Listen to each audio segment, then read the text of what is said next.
एक मैप के क्वेश्चन के साथ स्टार्ट करेंगे। तो आज आप सभी लोगों को मैप में जाकर देखना है तंजानिया को, काफ़ी ज़्यादा न्यूज़ में है तो अच्छे से मैप में देखना। देन उसके बाद आकर नीचे कमेंट सेक्शन में टाइप करना, जिससे कि आप लोग इसको लंबे समय तक याद रख पाओगे। साथ ही साथ में एक क्वेश्चन सॉल्व करेंगे जो कि यूपीएससी प्रीवियस ईयर साल 2015 के प्रीलिम्स में पूछा गया था। डेली बेसिस पर हम लोग यहाँ पर एक प्रीवियस ईयर क्वेश्चन को भी सॉल्व करते हैं। क्वेश्चन क्या बोलता है, प्रधानमंत्री जन धन योजना को लॉन्च किया गया है किस चीज़ के लिए। ऑप्शन ए बोलता है providing housing loan to poor people at cheaper interest rate. Option B बोलता है promoting women's self help groups in backward areas. Option C बोलता है promoting financial inclusion in the country. फिर उसके बाद ऑप्शन डी बोलता है providing financial help to the marginalized communities. तो इसका सही आंसर आप सभी लोगों को नीचे कमेंट सेक्शन में देना है। एटलीस्ट सभी को इसमें पार्टिसिपेट करना है, जैसा मैं आप लोगों से डेली बेसिस पर बोलता हूँ। बाय द वे इसका जो करेक्ट आंसर है वो मैंने आपको टेलीग्राम पर प्रोवाइड करवा दिया है पीडीएफ के अंदर में, वहाँ से भी चेकआउट कर सकते हो। अदरवाइज वहाँ पर आंसर नहीं मिलता है तो भी कोई परेशान होने की ज़रूरत नहीं है। वीडियो के लास्ट में इसके करेक्ट आंसर का डिस्कशन हम लोग करेंगे। तो चलो शुभारंभ करते हैं और चलते हैं सबसे पहले थंबनेल वाले आर्टिकल की तरफ। अगर आज आप लोग गूगल पर जाते हो और सर्च बॉक्स में यहाँ पे टाइप करते हो झारखंड न्यूज़, तो आपको इस प्रकार से बहुत सारे आर्टिकल्स देखने को मिल जाते हैं। ये सारे के सारे न्यूज़ आर्टिकल कल से लगातार पब्लिश हो रहे हैं। इनफैक्ट आप देख पाओगे इंडियन एक्सप्रेस ने कवर किया है और भी बहुत सारे न्यूज़पेपर के आर्टिकल्स आपको दिख रहे होंगे। और इनफैक्ट जब ये वीडियो मैं रिकॉर्ड कर रहा हूँ तो इस समय पर भी ट्विटर पर ये वाला जो पूरा मुद्दा है वो ट्रेंड कर रहा है। काफ़ी सारे लोगों को पता चल गया होगा, लेकिन जिनको नहीं पता चला है थोड़ा सा वेट करो, मैं आप लोग को ये पूरा का पूरा जो इशू है वो एक्सप्लेन करता हूँ। तो यहाँ पर जैसा आप लोग को एक आर्टिकल दिख रहा होगा, school girls set on fire by stalker dies, massive protest in Jharkhand town. Jharkhand के अंदर स्कूल जाने वाली एक लड़की है जिसको एक लड़का उसके ऊपर पेट्रोल डाल के जला देता है। तो यहाँ पे उस लड़के को स्टॉकर का नाम दिया गया है। स्टॉकर यहाँ पे अगर आप लोग इसका नाम देखोगे तो इस लड़के का नाम है शाहरुख हुसैन, और जो लड़की है वो लड़की यहाँ पर आपको हिंदू देखने को मिलेगी। जैसे ये सब कुछ हुआ उसके बाद झारखंड के अंदर करंट टाइम पर बहुत ज़्यादा प्रोटेस्ट देखने को मिलेगा। ये सारी बात झारखंड के दुमका वाले एरिया की है। और यहाँ पे देखो होता क्या है ना, जब इस लड़की को यहाँ पे जला देता है ये लड़का, फिर उसके बाद में इस लड़के को जब अरेस्ट किया जाता है तो कल ये वीडियो काफ़ी तेज़ी से वायरल होता है कि ये लड़का स्मर्क कर रहा होता है। स्मर्क मतलब यहाँ पर इस प्रकार से मुस्कुरा रहा होता है, हंस रहा होता है। तो ये चीज़ें यहाँ पर नज़र आती हैं जिससे लोगों के अंदर और काफ़ी गुस्सा बैठा है। लोग यहाँ पर जस्टिस मांग रहे हैं और इनफैक्ट यहाँ पर तुरंत जस्टिस होना भी चाहिए। जस्टिस जितना जल्दी हो जाएगा उतना ज़्यादा यहाँ पर बेहतर रहने वाला है।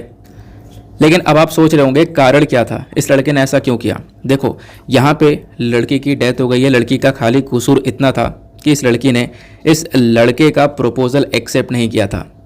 जैसा आप देख पा रहे होंगे इस लड़के को स्टॉकर के नाम से दिखाया जा रहा है। मतलब यही है कि वो इस लड़की का पीछा कर रहा था, लंबे समय से पीछा कर रहा था, परेशान कर रहा था। वही बेसिकली स्टॉकर की कैटेगरी में है और ये सारे बयान यहाँ पर खुद लड़की ने भी दिए हैं। और जिस दिन ये सब कुछ होता है उससे एक दिन पहले वो लड़की अपने पिताजी को सारी बातें बताती है। उसके फादर यहाँ पर बोलते हैं कि मैं आऊँगा नेक्स्ट डे पर और ये पूरे मामले को देखूँगा, इसको मैं यहाँ पर हैंडल करूँगा। लेकिन क्या होता है, उसी रात को ये लड़का उस लड़की के रूम में जाकर पेट्रोल डाल के आग लगा देता है। तो आई होप आप लोगों ने इसके बारे में कल पढ़ा ही होगा और सब कुछ समझ में भी आया होगा। अभी करेंट टाइम पर जो दुमका वाला एरिया है यहाँ पे हालात जो है वो काफ़ी ख़राब हैं।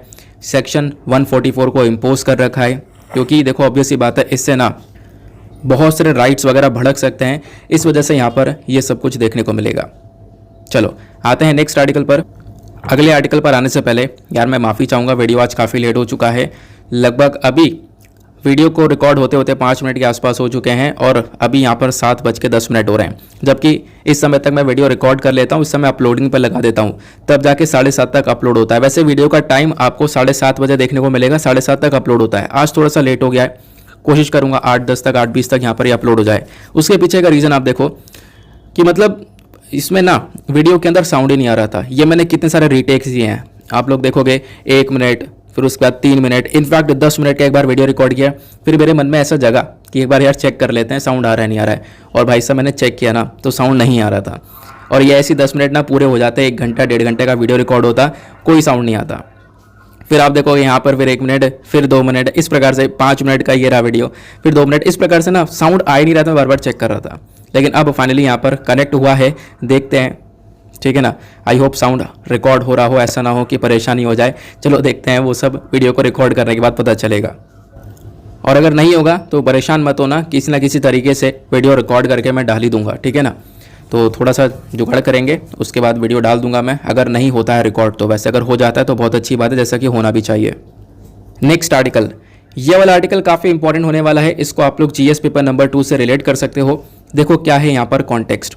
आर्टिकल की हेडिंग है violent crimes in country back to pre Covid level, यानी कोरोना के समय से पहले की बात की जा रही है। कोरोना के टाइम से पहले की बात, वो टाइम पीरियड कौन सा था, 2019 का। उस समय पर जो क्राइम था ना वो बहुत ज़्यादा तेज़ी से बढ़ता हुआ नजर आ रहा था। लेकिन जैसी साल 2020 आता है, साल 2020 में हम लोग देख पाते हैं कि जो क्राइम है वो डिक्लाइन होना स्टार्ट होता है, कम होना स्टार्ट होता है। फिर उसके बाद में साल 2021 आया, चीज़ें सुधर चुकी हैं, और यहाँ पर जब चीज़ें थोड़ा सा नॉर्मलाइज होने लगी कोरोना वाले मामले में, तो उसके बाद ये क्राइम वापस से बढ़ते हुए नजर आए हैं। तो यही यहाँ पर एक रिपोर्ट आई है, उसके अंदर बताया गया, उस रिपोर्ट को लेकर आया गया है एनसीआरबी के थ्रू। ध्यान रखना, इसका फुल फॉर्म क्या है, इसका फुल फॉर्म है नेशनल क्राइम रिकॉर्ड्स ब्यूरो, यानी कि कंट्री के अंदर जितने भी अपराध हो रहे हैं, जितने भी क्राइम हो रहे हैं, उसको लेकर एक एनुअल रिपोर्ट यानी पूरे साल की रिपोर्ट लेकर आता है। तो साल 2019 के अंदर जो क्राइम्स तेजी से बढ़ रहे थे, साल 2020 में कम हुए, साल 2021 के अंदर वो वापस से बढ़ते हुए नजर आए हैं। अब क्राइम कौन कौन से बढ़ते हुए नजर आए हैं, तो इन्होंने मेंशन किया, जैसे कि देखो ये जो हिंसक अपराध है, जैसे कि रेप हो गया, किडनैपिंग हो गया, बच्चों के प्रति एट्रोसिटीज यानी अत्याचार हो गया, इस प्रकार की चीजें इंडिया के अंदर साल 2021 में वापस से इंक्रीज होती हुई नजर आई हैं। इनफैक्ट यहाँ पर एनसीआरबी एक बहुत बड़ा एग्जाम्पल भी देता है। एग्जाम्पल के तौर पर इन्होंने बताया, जब हम लोग एक एक करके सारे केसेस को देखते हैं, तो सपोज यहाँ पे आप लो केस रेप का, तो रेप के मामले में साल 2019 में लगभग 32,000 के आसपास यहाँ पर केस निकल कर आए थे, और यही केस साल 2020 के अंदर, ये देखो ना, ध्यान से सुनना, ये साल 2019 में 32,000 के आसपास केस निकल कर आए थे। फिर साल 2020 में जो ये केस है रेप के, वो 28,000 के आसपास थे, और वही केसेस साल 2021 में वापस से बढ़कर 31,000 हो जाते हैं। यानी कि 2019 में जैसी सिचुएशन थी, वैसी सिचुएशन वापस से लौटती हुई नजर आ रही है। कोरोना से पहली जैसी सिचुएशन थी, वापस से लौटती हुई आ रही है क्राइम के मामले में, ऐसा यहां पर इस रिपोर्ट ने प्रस्तुत किया। आई होप आप लोगों को यहां पर इतना समझ में आया। तो वो चीज़ें इस आर्टिकल में बताई गई हैं। अब रेप के अलावा बच्चों के प्रति कितने अत्याचार हुए, रॉबरीज वाले केस कितने निकल कर आए, किडनैपिंग के कितने केस निकल कर आए, वो अलग अलग यहाँ पर डेटा मेंशन किया गया है। अलग अलग पढ़ने की जरूरत यहाँ पर है नहीं, ओवरऑल एक छोटा सा कॉन्टेक्स्ट ध्यान रखना। बाकी इस आर्टिकल को आगे भी पेज नंबर 10 पर, पेज नंबर 2 पर और आगे भी काफ़ी सारे आर्टिकल्स में कवर किया गया है। तो जो भी एडिशनल डेटा है वो मैं आगे धीरे धीरे ऐड करता हुआ चलूंगा, जो भी आज के न्यूज़पेपर में अवेलेबल होगा। अब करना क्या है, इतना आर्टिकल पढ़ने के बाद में ये तो हम लोग डायरेक्टली डेटा इस्तेमाल कर सकते हैं मेंस वगैरह में, लेकिन दूसरी चीज इसी आर्टिकल में एक और इंपॉर्टेंट चीज आती है, दैट इज एनसीआरबी। ये आपके प्रीलिम्स के लिए बेहद इंपॉर्टेंट होने वाला है। तो क्या है एनसीआरबी, आओ थोड़ा सा इसको समझ लेते हैं। तो एनसीआरबी की फुल फॉर्म मैंने आपको बताई दी है, नेशनल क्राइम रिकॉर्ड्स ब्यूरो। इसका हेडक्वार्टर न्यू दिल्ली में है। इस बॉडी को सेटअप किया गया था 1986 में, मिनिस्ट्री ऑफ होम अफेयर्स के अंडर में आती है। ध्यान रखना, इंपॉर्टेंट चीज़ है कि कौन सी मिनिस्ट्री के अंडर में आती है, ये चीज़ें डायरेक्टली पूछ ली जाती हैं। तो इस बॉडी को बनाया गया था नेशनल पुलिस कमीशन के रिकमेंडेशन के बेसिस पर। और काम क्या है इसका, तो काम ये यही करता है कि इंडिया के अंदर क्राइम को लेकर रिपोर्ट्स को लेकर आता है। तो पूरे साल का जैसे डेटा है उसको एक स्टैटिस्टिक्स की फॉर्म में डिटेल से एनालिसिस करके हम लोग को देता है, जैसा कि अभी के टाइम पर ये डेटा आया है साल 2021 का। क्लियर हो गया। चलो आते हैं नेक्स्ट आर्टिकल पर। इस आर्टिकल के बाद नीचे आपको एक छोटा सा आर्टिकल देखने को मिलता है, ये वाला। ये बेसिकली एक पिक्चर है। कभी कभी पिक्चर काफ़ी इंपॉर्टेंट होता है। तो इस पिक्चर में क्या है, हम लोग कैसे पहचानेंगे, तो नीचे लिखा हुआ है सब कुछ। देखो बात की जा रही है, जो पिक्चर है ना, ये है मुदुमुलाई टाइगर रिजर्व का, जो कि तमिलनाडु में है। यहाँ पर एक छोटा सा हाथी था जो कि फंस गया था नदी में, उसको वहाँ से निकाला गया, उसको बचाया गया। तो बेसिकली ये सब पढ़ने की जरूरत नहीं है कि ये सब कहाँ पे हुआ क्या नहीं हुआ, तो ये कहीं भी पूछा नहीं जाएगा। लेकिन ऑब्वियस सी बात है, मुदुमुलाई टाइगर रिजर्व चर्चा में आया है, पढ़ने का मौका मिला है तो पढ़ लो, क्योंकि इससे पहले काफ़ी टाइम हो चुका है ये न्यूज़ में आया हुआ। ठीक है ना। तो मुदुमुलाई टाइगर रिजर्व क्या है जान लेते हैं, क्योंकि इस प्रकार से क्वेश्चन आपसे जीएस पेपर नंबर 3 के अंदर पूछ लिए जाते हैं। तो ये जो टाइगर रिजर्व है ये आपको देखने को मिलेगा तमिलनाडु के नीलगिरिस डिस्ट्रिक्ट के अंदर में। ये टाइगर रिजर्व यहाँ पर लोकेटेड है लगभग 3 राज्यों में। कौन कौन से राज्यों में, तमिलनाडु, केरला और कर्नाटका।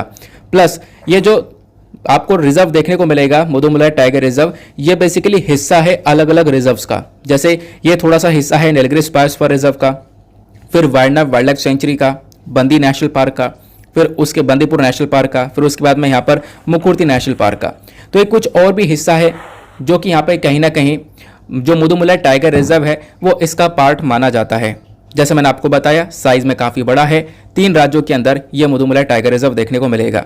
ये जो नाम है मुदुमलाई, ये कैसे पड़ा, इसका मतलब होता है एंशिएंट हिल रेंज, पुराने ज़माने की यहाँ पर हिल रेंज कह सकते हो, क्योंकि यहाँ पर ये उतना ही पुराना भी है। लगभग 65 मिलियन ईयर्स आपको ये पुराना देखने को मिलेगा। और उसके बाद यहाँ पर अगर फ्लोरा और फोना की बात की जाए, यानी कि इस मुदुमलाई टाइगर रिजर्व में कौन कौन से प्लांट्स और एनिमल्स पाए जाते हैं, तो यहाँ पे ध्यान रखने जब हम लोग बात करते हैं फ्लोरा की, तो एलिफेंट ग्रास यानी कि बहुत ऊंची लंबी चौड़ी जो घासें हैं वो पाई जाती है। साथ ही साथ में बैम्बू वगैरह अलग अलग वैरायटी के पाए जाते हैं। टीक है, रोजवुड है, इस प्रकार से यहाँ पर ये कुछ फ्लोरा पाया जाता है। फोना की बात करें, जानवरों की बात करें, तो यहाँ पे आप देखोगे टाइगर, एशियन एलिफेंट हो गया, उसके अलावा Indian gaur, spotted deer, common langur, Malabar giant squirrel, wild dog, jungle cat, इस प्रकार से जानवर भी आपको मुदुमलाई टाइगर रिजर्व में देखने को मिलेंगे। खास बात यह है कि इन पेड़ पौधों के अलावा, इन जानवरों के अलावा यहाँ पे बहुत सारी अलग अलग प्रकार की आपको बर्ड्स देखने को मिलती हैं। इस रिजर्व के अंदर लगभग 260 से ज़्यादा बर्ड्स की स्पीशीज आपको देखने को मिल जाती हैं। तो यहाँ पे बहुत सारी अलग अलग प्रजातियां पाई जाती हैं बर्ड्स की। इनफैक्ट कुछ रेयर बर्ड्स भी देखने को मिलती हैं, मतलब कि ऐसी बर्ड्स जो कि बहुत कमी से नजर आती हैं। For example Malabar grey hornbill हो गया, मालाबार पीड हॉर्नबिल हो गया। तो इस प्रकार से कुछ अलग अलग प्रकार की 3 साल से गवर्नमेंट जॉब की तैयारी में लगे हुए हो, अगर नहीं हुआ तो कुछ बैकअप प्लान के बारे में। जो बर्ड्स हैं जो बहुत कमी से देखने को मिलती हैं वो भी मुदुमलाई टाइगर रिजर्व के अंदर देखने को मिल जाती हैं। प्लस ये टाइगर रिजर्व तमिलनाडु में है। इसके अलावा और कौन कौन से टाइगर रिजर्व आपको तमिलनाडु में देखने को मिलेंगे, तो वो है Anamalai tiger reserve, Kalakad, Mundanthurai tiger reserve, उसके बाद सत्यमंगलम टाइगर रिजर्व। तो ये कुछ डेटा था जो ध्यान रख सकते हो, क्योंकि अगर हम लोग यूपीएससी के प्रीवियस ईयर क्वेश्चंस को देखें तो उन क्वेश्चंस के अंदर एक चीज हम लोग को कॉमन नजर आई है कि जब भी किसी tiger reserve, biosphere reserve, national park के बारे में क्वेश्चन आया है ना, तो उसकी डायरेक्टली लोकेशन पूछी गई है। कभी मैचिंग करवाने के लिए पूछ लिया गया, कभी डायरेक्टली लोकेशन पूछ ली गई है। तो आप लोग इसका लोकेशन जो है वो जरूर से ध्यान रख सकते हो। नेक्स्ट आर्टिकल पर आते हैं। अगले आर्टिकल पर आने से पहले वीडियो पे जो लाइक का बटन है मेक श्योर करना उसको दबा देना। आज वीडियो काफ़ी लेट हो चुका है तो आपका सपोर्ट भी चाहिए होगा। 5K प्लस लाइक्स आप लोगों को पहुंचाने हैं। साथ ही साथ में मेरे साथ में इंस्टाग्राम पे कनेक्ट हो सकते हो। इंस्टाग्राम पे जाना, सर्च बॉक्स में टाइप करना दीपक यादव एजुकेशन, आपको ये मेरा प्रोफाइल मिलेगा। यहाँ पे कनेक्ट कर अपनी क्वेरीज को मेरे साथ में डिस्कस कर सकते हो। इसके अलावा पेज नंबर 1 पर ही एक और छोटा सा आर्टिकल देखने को मिलेगा, ये वाला। अभी क्या हुआ, पाकिस्तान के अंदर हालात काफ़ी ख़राब हैं, बाढ़ आई हुई है, आपको फ्लड्स बहुत ज़्यादा देखने को मिलेंगे। इनफैक्ट इस फ्लड्स की वजह से करोड़ों लोगों की लाइफ के ऊपर इम्पैक्ट पड़ा है, हज़ारों लोग। Hi guys and welcome back to the channel Deepak Yadav education. Welcome to the daily Hindu news and editorial analysis of 30 August 2022। तो गाइज आज है तारीख 30 अगस्त 2022 और है ट्यूसडे। देखेंगे आज के द हिंदू कंप्लीट न्यूज़पेपर को एनालाइज करेंगे। बट लेक्चर में आगे बढ़ने से पहले अगर आप लोगों को इस लेक्चर का PDF चाहिए तो क्या करना है, सबसे पहले डाउनलोड करना है टेलीग्राम, देन उसके बाद जाके सर्च बॉक्स में टाइप करना है दीपक यादव एजुकेशन UPSC।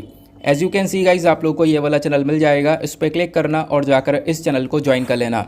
देखो अगर आप लोगों को इस तरीके से ये चैनल नहीं मिलता है तो नीचे डिस्क्रिप्शन बॉक्स में PDF लिंक के नाम से एक लिंक दिया गया है, जैसे आप उस पर क्लिक करोगे ये चैनल ऑटोमेटिकली ओपन हो जाएगा, इसको जाके ज्वाइन कर लेना। ज्वाइन करने से फ़ायदा क्या होगा, यहाँ पर डेली बेसिस पर लेक्चर का PDF मिल जाता है, डेली करंट अफेयर के वीडियो का PDF मिल जाता है और डेली बेसिस पर बहुत सारे डिजिटल नोट्स मिल जाते हैं। नाउ बढ़ते हैं आगे।